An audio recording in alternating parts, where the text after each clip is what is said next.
This video will give you an overview of how to use the CMAX remote control to commission basic control sensors with compatible controls-ready max light luminaires. When used with the appropriate sensor, the remote allows you to set high trim, enable motion sensing, achieve bi-level dimming, and daylight harvesting, either as on-off or continuous adjustment.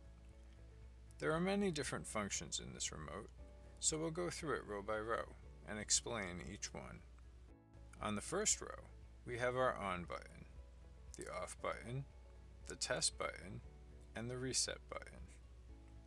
First, we have our on button, which, as the name suggests, turns the fixture on. When you press the on button a second time, the fixture will blink 3 times, suggesting that the system is now in a manual override mode. We will discuss the manual override feature separately. The off button does the exact opposite. It will turn the fixture off regardless of how the sensor is configured.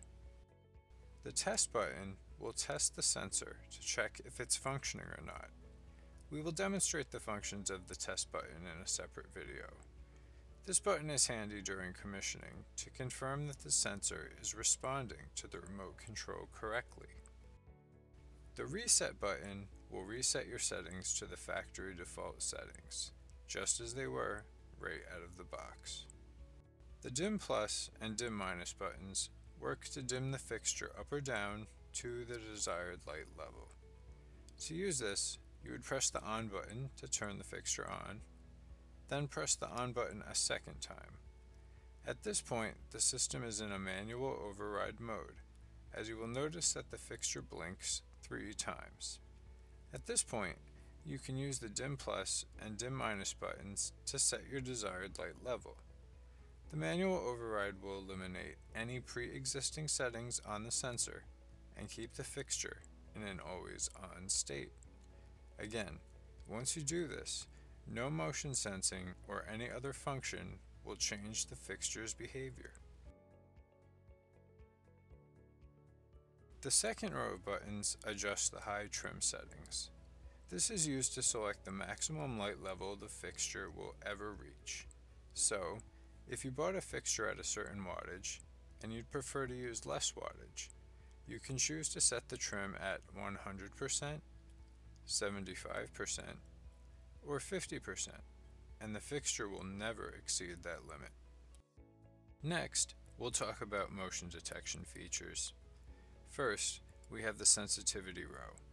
High will provide 100% sensitivity for the sensor being used. Low will reduce the motion sensitivity, and off will completely turn off the motion sensing function on the sensor being used with the fixture. When motion is not detected, there are a couple of functions available to achieve bi-level dimming. They are hold time, standby dim, and standby time. Hold time is the amount of time after no motion is detected that the fixture will stay at the level set by the high trim. The standby dim level will activate after the specified hold time has passed. For example, if we press the 10% button, the fixture would dim down to 10% once the set hold time has passed. Standby time allows you to specify how long you'd like the fixture to stay at the standby dim level before turning off. If you choose infinite, the fixture will never turn off and will remain at the standby dim level. The other buttons will set the exact amount of time you'd like to wait before the lights turn off. This can be helpful if someone's in the room but not moving around enough for the sensor to detect. Also, note by setting the standby dim to 0%, the system will essentially act as an on-off switch without going through a bi-level dim cycle. On the next row, we have Photocell. This is typically used for outdoor fixtures, where a low-level setting gives you a 2-foot candle light level detection, at which point the fixture will turn itself off. Only when the fixture goes below that 2-foot candle light level will the fixture turn itself on. We also have medium and high settings, and can turn the photocell off using the off button. The last 4 buttons are your memory buttons, where you'll save all your sensor settings to the memory first before sending it to the fixture. All of the features we've discussed previously can be saved into one of these 4 memory banks. During the commissioning process, you can press one of the memory banks. The LED indicator above the memory bank will flash, and the user can adjust any of the sensor settings discussed previously. From there, you just point the remote at the fixture and press the send button. Please note that the fixture does not react to any of the buttons we've discussed until it is first added to the memory and then sent to the fixture.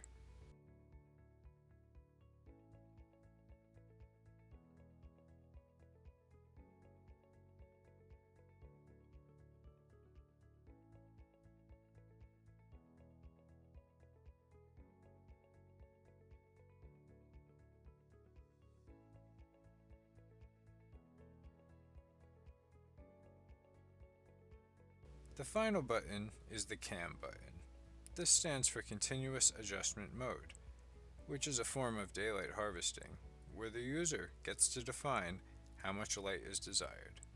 The sensor will take a reading of it and will then continuously adjust itself to maintain this light level. The details of this will be demonstrated later in another video.